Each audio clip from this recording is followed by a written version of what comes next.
Good morning, students. In today's class, we'll just discuss about dielectrics. So, what is actually the meaning of dielectrics? So, dielectrics are the materials in which the electrons are tightly bonded. So, the materials will find that the electrons are tightly bonded. We just say that are dielectrics. Now, so dielectrics are the materials that are having the electric dipole moment permanently. What it means actually? So dipole is nothing but the two separated charges, which are the two equally positive and negative charges, which are separated by a small distance. We say that is called dipole. So for this particular topic here, since we are discussing about electric dipole, so we just say that is called electric dipole. So electric dipole definition is nothing but the two equal positive and negative charges. They are separated by a small distance. Now, so what is actually the meaning of dipole? See, there are various applications of dielectric materials for engineering and also for different uh, applications other than the engineering also. So now we need to understand this dielectrics. Dielectrics are nothing but this type of insulators. So you'll find that there are two types of dielectrics: active dielectrics and passive dielectrics. So what is active? So here we are giving due importance to the active dielectrics. So active dielectrics are the dielectrics which can store the electrical energy. So that is what we need to understand the storage of the electrical energy. So we need to uh, discuss regarding the material which is storing the electrical energy. And these dielectrics are used to increase the potential of the capacitor, as you are having the information in the previous classes also. In the previous lower classes, you studied about dielectrics, capacitors, principle of capacitor, condensers, right? Capacitors are condensers, storage devices, right? So here, if you just place a dielectric material between the two plates of the capacitor, the storage of that particular material will increase. So here you can just see that examples of the dielectrics. So where actually we are using this dielectrics. So mica, glass, plastic, and water and so on. So here, first of all, what is actually movement, dipole moment? So you need to understand that with an ease that the product of magnitude of either charge, right? So is mu suffix c as the dipole moment, electric dipole moment is given by the product of magnitude of the either charges to the distance between the two charges. You can see the schematic diagram. Now, we just see schematically how this dielectric atom look like, right? When you just see that when we place a dielectric material, right? So dielectric material between the two plates of condenser or capacitors. So what will happen is that in the presence of the electric field, the negative electron cloud are separated and the positive charge is also moving quite opposite to each other. And we say this type of separation of charges are nothing but polarization. And since the polarization is occurring right in the presence of the electric field, so we just say that electric polarization. So here we need to understand some important parameters before switching on to the main topic of our different processes of dielectric. So what is actually the meaning of dielectric constant? So dielectric constant is nothing but it is the ratio between the permittivity of the medium to the permittivity of the free space, right? So the ratio which will give us the information regarding how much the given dielectric material is having the capacity to store the charges, or we just say that is called the character of the dielectric material is shown by a parameter called dielectric constant, and it doesn't possess any unit. So the dielectric constant is also mathematically represented with the relative permittivity. Epsilon r is equal to epsilon by epsilon naught. Just now you told you that electric polarization. So the process of producing electric dipoles in the presence of by an electric field or in the presence of the electric field, we just say that polarization of charges is taking place in the dielectrics. Now we need to understand what is actually the meaning of polarizability. So why we are studying about this polarizability. The polarizability will give us the information regarding that how much the charges can be separated. The value which will give us the information regarding the separation of the charges mathematically right? So the induced dipole moment is proportional to the intensity of the electric field. So here the dipole moment is directly proportional to the intensity of the electric field. As the electric field is increasing, so here the induction of the dipole moment is also increasing. So when I remove this proportionality constant, you'll get a constant called that alpha. So this alpha is known as polarizability constant. So now, so polarization vector. So that polarization vector, you need to just remember this type of formulae, wherein you can just use it to know the different mathematical values of the different materials which will be used for different applications. So the polarization vector is nothing but the dipole moment per unit volume. So we just say that this, if this is the case, we say that a given parameter is nothing but polarization vector. Now, you need to understand what is actually electric flux density. So electric flux density is defined as the charge per unit area, and it has the same units as the dielectric polarization. So the electric flux density in a given electric flux density as a given point in a free space is represented with d suffix O is equal to epsilon O into E. That is equation number 1. We just say that this is the equation number 1. This is the case of the electric flux density value mathematically is represented by epsilon naught E, or epsilon naught E, is that is what D is equal. On a given particular, so if I talk about other than the free space in any medium, the same value is written as D is equal to epsilon E.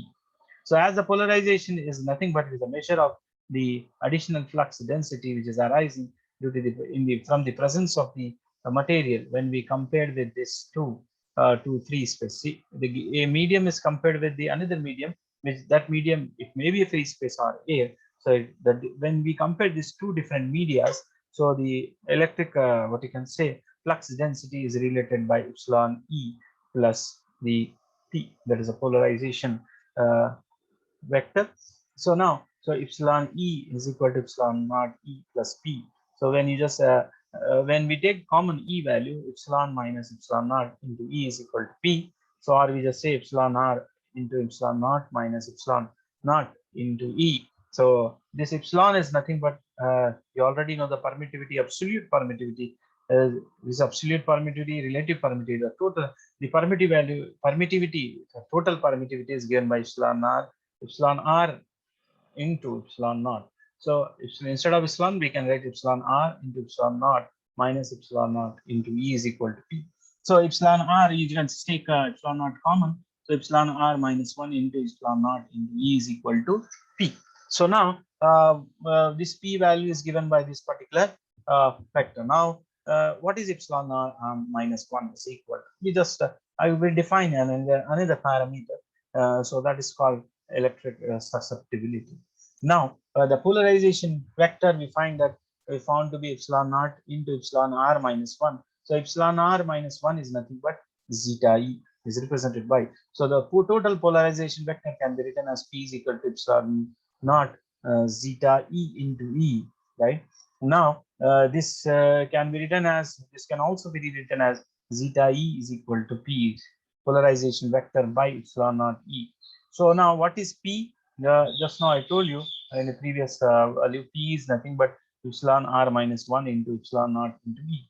The same value we have just substituted here, epsilon naught into epsilon R minus 1 into E is nothing but this is the value of E. So epsilon naught E. So E get cancelled, and what we get? Epsilon R minus 1. So zeta E is equal to epsilon R minus 1. So we got the electric susceptibility value. So there are different mechanisms, the processes by which the polarization takes place in a given material. So see, polarization, and we are talking about the separation of charges.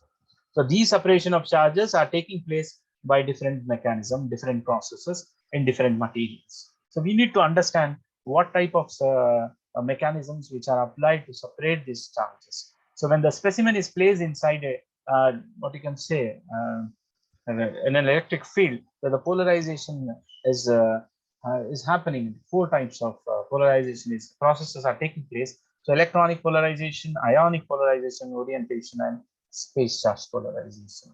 So these mechanisms or processes are exhibited by different materials. So we need to understand first of all electronic polarization. So what is happening when an electric field is applied to a dielectric atom? So here we just now I will show you the diagram. See what is happening when we apply an electric field. You can see electric field is applied to dielectric atom or dielectric material which is placed between the two plates of the capacitor, right? So when we place a when an electric field is applied to an atom, positive charge nucleus is displaced in the direction of the field in the applied electric field, and the electron cloud is moved to the opposite direction. And this kind of displacement will be produce an electric dipole within the atom. So the dipole movement, we say mu suffix c, is the dipole movement, and particularly we talk about if you talk about electronic polarization. So we just not write mu, we can just write mu suffix c is directly proportional to the electric field strength. So now, or when I remove this proportionality constant, I will get mu suffix e is equal to alpha e into e. Now this alpha e is called electronic polarizability constant, and definitely this is the value which will give us the information about the what you can say how much the polarizability can take place in a given material, and that is what we require for this application. So now you can just see this alpha E is equal to for helium it is 0.18 in 10 power of minus 40 farad meter square. For neon, is given the value is given here. We can just fill this value for different materials. So here for monoatomic gases, so these type of electronic polarization is exhibited in the monoatomic gases, and you can just see this is for different materials which has been shown to you. Helium, neon, argon, krypton, and xenon. This is the values of alpha E with respect to 10 power minus 40 farad meter square.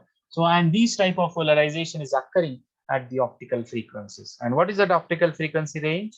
It is given as 10 power 15 hertz. So, and definitely how this electronic polarization is affected by temperature or not. So, it is independent of temperature. So it is not affected by the temperature. This type of polarization, electronic polarization, is not affected by temperature, and it occurs at the optical frequencies. Now, this particular phenomena we need to understand that. So when we write some question will be asked to you regarding the dielectric polarization, the variation of dielectric polarization with respect to the frequency and temperature, right? So it occurs at the optical frequencies, and it is independent of the temperature. Now what we'll do is that we'll just derive the expression for electronic polarization. I say that just now I told you that the 0.18, 0.35, 1.46, 2.18, 3.54. Now I got this alpha. What is the formula, general formula that give me the information of alpha? Now we need to derive it. So that is the reason that we need to derive the expression for the electronic polarization. So here the electronic polarization expression can be derived by considering the dielectric atom. When you just see the dielectric atom, it is the shape of a sphere, right?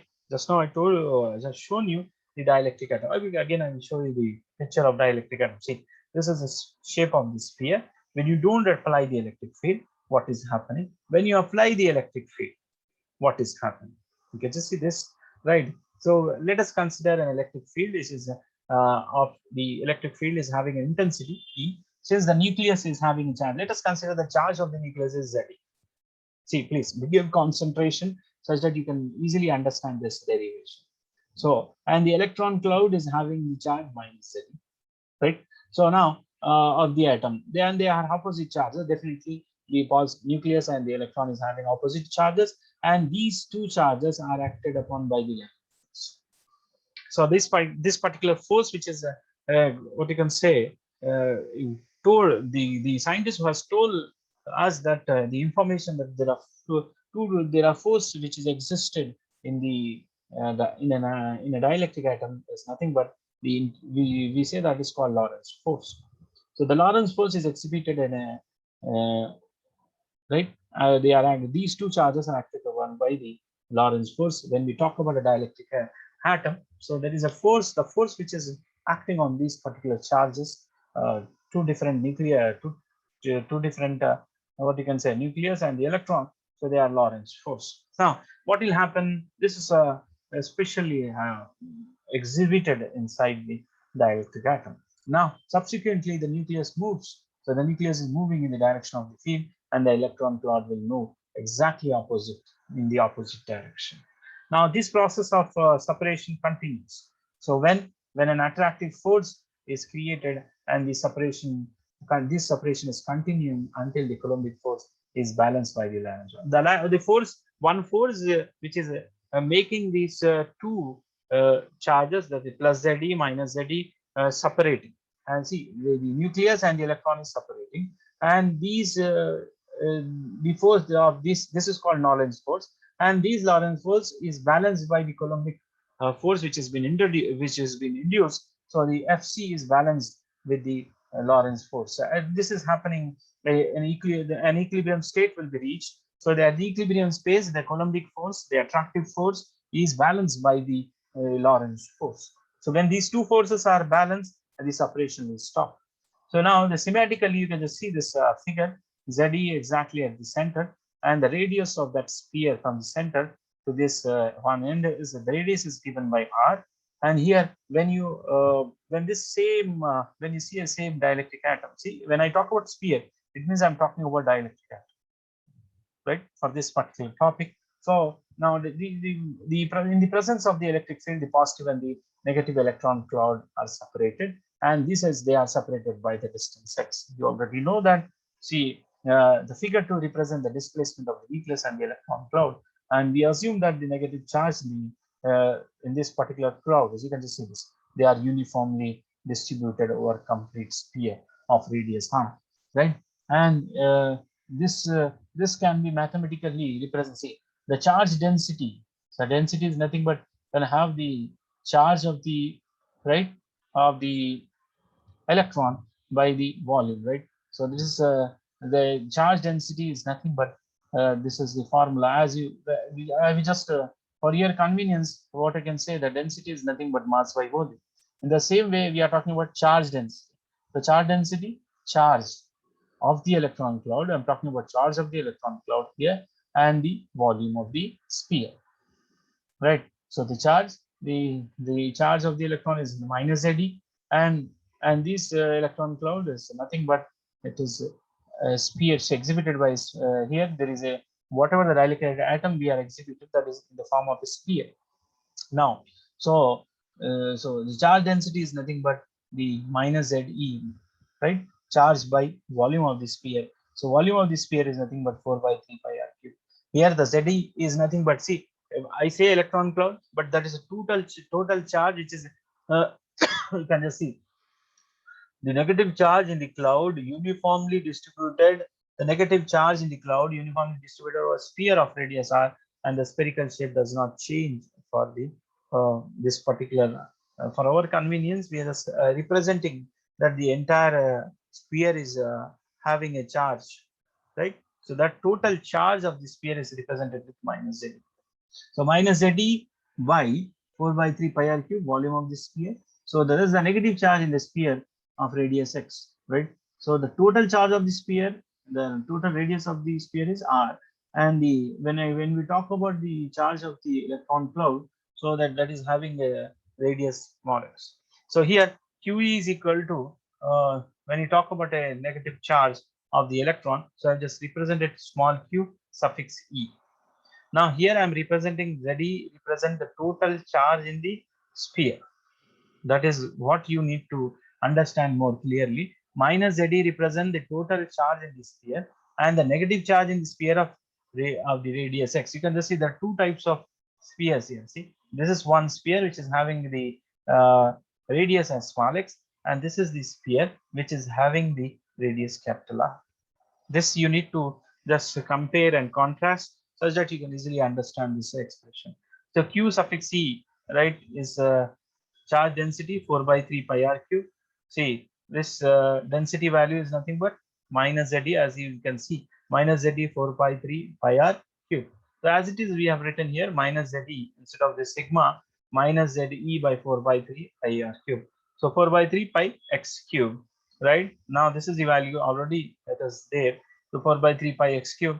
Now when you just 4 by 3 pi and 4 by 3 pi get cancelled, what is remaining here? Minus ZE by R cube into x cube. Now what is the Coulombic force? So now this is the value of this QE. We got the value of QE. QE is equal to minus ZE by capital R cube into x cube. This is equation number 1. Now what is the Coulombic force? Coulombic force Fc is equal to, well, you already know the Coulombic force is given by the formula 1 by 4 pi epsilon naught Q1 Q2 by R square. So here R is nothing but it is small here x. Instead of R, we are just writing it as small x square. So the Coulombic force 1 by 4 pi epsilon naught QE into QP by x square. The QE value is given by minus ZE x cube by R cube, as it is I have written here. So 1 by 4 pi epsilon naught x square. So these x square and x cube get cancelled. The what is remaining into ZE. You already know that QP is having a charge, positive charge.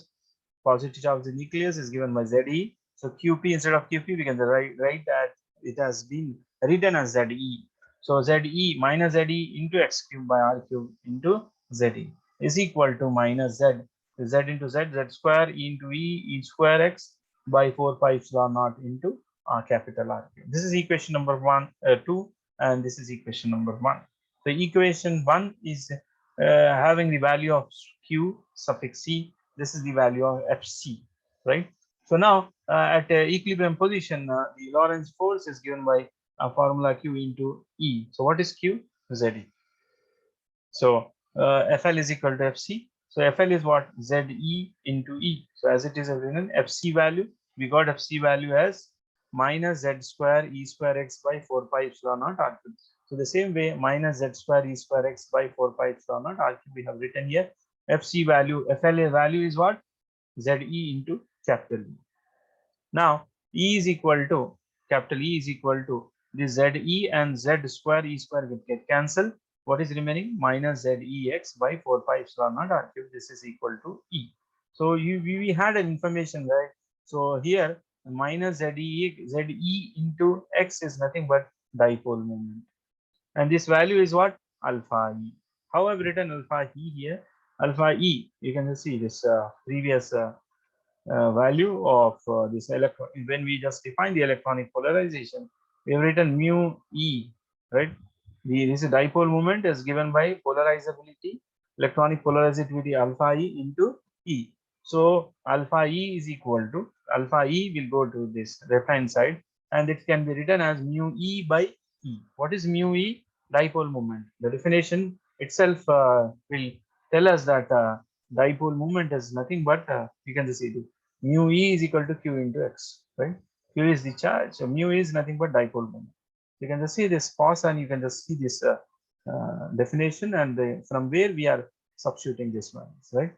So now I've just written here E is nothing but the dipole moment by alpha E. So 4 pi epsilon naught R cube is nothing but that is alpha E. So alpha E is equal to 4 pi epsilon naught R cube, capital R cube. Now hence the electronic polarizability is directly proportional. What you can say, what you can infer from this. So this is a general formula. So what we have done is that we have just taken a dielectric atom, and by using this dielectric atom, we have derived an expression to calculate the electronic polarizability of the dielectric atom, right? So alpha E is equal to 4 pi epsilon naught R cube. So the electronic polarizability is directly proportional to the cube of the radius of the atom, right? So with this, what we can say that we just started with the electronic polarizability. We just have a very quick again the starting in. So we started with dielectric material. So you see, since when you just see the expression, you need to keep in mind some important definitions and their mathematical formulas. So the first formula that you need to understand, what is actually dipole moment. So dipole moment is given by mu is equal to Q into X. Dipole moment of a given dielectric material is mathematically given as mu E is equal to Q into X. Now that you should remember. So this important parameter you need to remember, right? So now this is just remember this Q mu E. See this you remember. See, this is the first expression that you need to remember. mu E is equal to Q into X, right? The second important aspect that you need to remember here is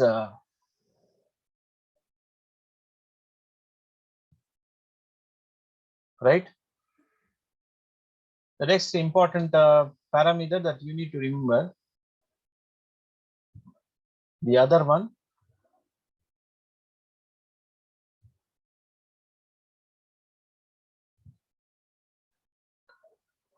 the derivation of that. See, this one you need to remember. See, the electric flux density, you need to remember what is electric susceptibility, epsilon r minus 1, how we got this expression.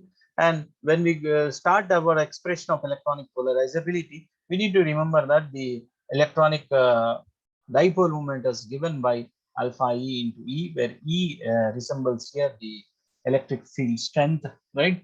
So the dipole moment is directly proportional to the magnitude of the electric field strength E. So when I remove this proportionality constant, so I got mu suffix E is equal to alpha E into E. Now this particular formula we need to remember while doing the expression. Now we got this alpha E value for different monoatomic gases, and this important aspect that you need to remember that, see, this particular electronic polarization is occurring at 10 power of 15 hertz only, and it doesn't depend upon the temperature, right? This parameter, right? See, so here the important aspect that you need to remember is the force which is acting between the positive charge nucleus and the electron cloud inside the dielectric atom is the Lorentz force. The Lorentz force is making the positive and the negative charges to move separate from each other. And since they are separating from each other, definitely the another charge is coming to existence, that is the Coulombic force, which is balancing this Lorentz force such that the charges are not colliding with each other. They are at their position to but maintaining some distance. So at equilibrium, this is happening. See, new equilibrium state is established. So when you just do the expression, you need to remember this. So there are two types of forces. One is the Lorentz force, another is the Coulombic force. So the Lorentz force and the Coulombic force are balanced. Then only the charges are not colliding with each other. They're exactly at their equilibrium state, and they are separated by small distance. So now that is what you need to remember. And when you see this diagram, you need to remember there are two. Here you find that there are two spheres. One is your dielectric atom sphere, another is the electron cloud sphere. So the electron cloud sphere is having the radius small x, and your capital R is the total radius of the dielectric atom. You need to remember this, very important. See, this is capital R is the complete radius. This is the radius of this complete dielectric atom, and the dielectric the electron cloud is again having small. You can see a small sphere is there, and it is having the radius as small x. So that you need to remember while doing the expression. So and here, so generally for density is nothing but mass by that. So which type of density we are talking about? Charge density. So definitely here, instead of here mass of that particular material, we just say that the charge of the given total here. See, the important aspect that you need to remember that here the minus ZD represents the total charge in the sphere. So the total charge in the sphere is nothing but minus ZD. So charge by volume. So volume of the sphere 4 by 3 pi r, and total charge of the sphere is minus ZD. So this aspect is very important.